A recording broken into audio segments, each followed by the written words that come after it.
சொல்ற படம் தான் இது. அதாவது போலார் ஐஸ் எல்லாமே பார்த்தீங்கன்னா, கம்ப்ளீட்டா மெல்ட் ஆகி இந்த உலகம் ஃபுல்லுமே தண்ணிக்குள்ள மூழ்கிடுச்சு. ஸோ மிச்சம் இருக்கிற மக்கள் எல்லாம் எப்படி சர்வைவ் பண்ணாங்க? சாப்பிடுறதுக்கு எப்படி கஷ்டப்பட்டாங்க? கடைசில என்னதான் பண்ணாங்கன்ற கதைய சொன்ன படம் தான் வாட்டர் வேர்ல்ட். சரி வாங்க டைம் வேஸ்ட் பண்ணாம டக்குன்னு படத்தோட கதைக்குள்ள போயிடலாம். ஸோ படத்தோட ஸ்டார்ட்டிங்கில் பார்த்தீங்கன்னா, இந்த உலகத்தில் இந்த போலார் ஐஸ்லாம் கம்ப்ளீட்டாக மெல்ட் ஆகி இந்த உலகம் ஃபுல்லுமே பார்த்தீங்கன்னா தண்ணியில் மூழ்கி இருக்கிற மாதிரி காமிக்கிறாங்க.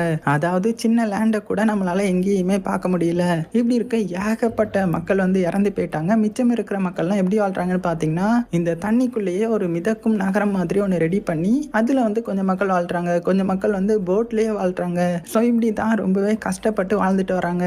ஸோ அதே மாதிரி பார்த்தீங்கன்னா, சாப்பாட்டுக்கும் தண்ணிக்கும் மட்டும்தான் பிரச்சனை.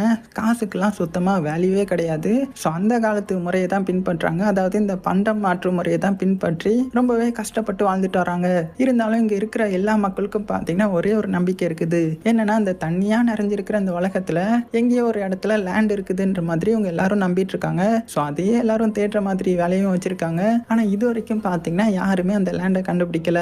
ஸோ இப்படி இருக்க அடுத்தது நம்ம ஹீரோ தான் காமிக்கிறாங்க. ஹீரோவும் பார்த்தீங்கன்னா ஒரு போட்டில் தான் வாழ்ந்துட்டு வரான். ஸோ இவன் என்ன பண்ணுவான்னு பார்த்தீங்கன்னா, தண்ணிக்குள்ளே குதிச்சு அதில் இவனுக்கு தேவைப்படுற ஏதாவது பொருட்கள் இருந்தால் அதை எடுத்துகிட்டு வருவான். அது போக இவன் போட்லேயே பார்த்தீங்கன்னா ஒரு எலுமிச்சை செடி வச்சிருக்கிறான். ஸோ அதில் காய்க்கிறத சாப்பிட்டு தான் ரொம்பவே கஷ்டப்பட்டு வாழ்ந்துட்டு வந்துட்டு இருக்கிறான். இப்படி இருக்க ஒரு நாள் என்ன ஆகுதுன்னு பார்த்தீங்கன்னா, நம்ம ஹீரோ போட்டுக்கு பக்கத்தில் இன்னொரு போட் வருது. ஸோ இவனும் யாருன்னு போய் பார்க்குறான். ஸோ அங்கே வந்தவங்க என்ன சொல்கிறாங்கன்னு பார்த்தீங்கன்னா, இந்த மாதிரி பக்கத்தில் மிதக்கும் நகரம்னு ஒன்று இருக்குது. ஸோ அந்த இடத்துல இப்போ தான் நான் நிறைய ட்ரேடிங் முடிச்சுட்டு வரேன். ஸோ உனக்கும் ஏதாவது வேணுமா அப்படின்ற மாதிரி கேட்டுட்டு இருக்கிறான். ஆனால் நம்ம ஹீரோக்கு இவங்களை பார்த்ததுமே கொஞ்சம் சந்தேகமாக இருக்குது.